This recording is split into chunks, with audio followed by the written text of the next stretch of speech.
साक्षी जिवंत आहे हे सत्य चक्क अर्जुनने सायलीपासून लपवलंय। श्री स्वामी समर्थ प्रेक्षकांनो, आता अर्जुन सायली नागराजला भेटण्यासाठी त्याच्या जेलकडे आलेले असतात, तेव्हा नागराज अर्जुन सायलीला असं म्हणतो, तुमच्या कुटुंबाचं सत्य जाणून घेण्यासाठी तुम्ही माझ्या हातापाया पडालच। तर अर्जुन नागराजला चिडतच म्हणतो, आमच्या फॅमिलीचं सत्य जाणून घेण्यासाठी मी तुझ्याकडे कधीच येणार नाहीये। तर नागराज म्हणतो, नाही जमणार।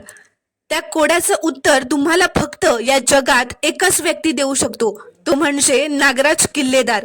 तर आता जेलमधून बाहेर आल्यावर सायली अर्जुनला म्हणते, नागराज काही बोलणार नाहीये हे माहितीच आहे, पण महिपत का गप्प आहे अजून?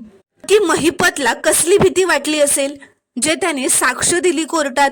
तर आता सायलीचे असे प्रश्न बघून अर्जुन यावर काहीच म्हणत नाही, कारण साक्षी जिवंत आहे हे सत्य अर्जुनला आधी कळालेलं असतं आणि अर्जुनने हे सत्य सायलीपासून लपवलेलं असतं। आणि अर्जुनने महिपतला साक्षीबद्दल डील दिलेली असते की तू जर का त्याचबद्दल कोर्टात सगळं काही खरं सांगून टाकलंस तर आणि तरच मी साक्षीला बाहेर सेफ ठेवेन आणि साक्षी जिवंत आहे हे सत्य पोलिसांना कळू देणार नाही। आणि ह्याच गोष्टीमुळे महिपतने कोर्टात सगळी साक्ष देऊन टाकलेली असते आणि नागराजला कायमची जेल झालेली असते।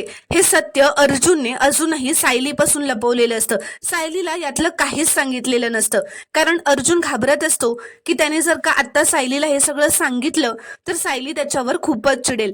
तर प्रेक्षकांनो, अर्जुन सायलीला हे सत्य नेमकं कधी आणि कसं सांगणार आहे?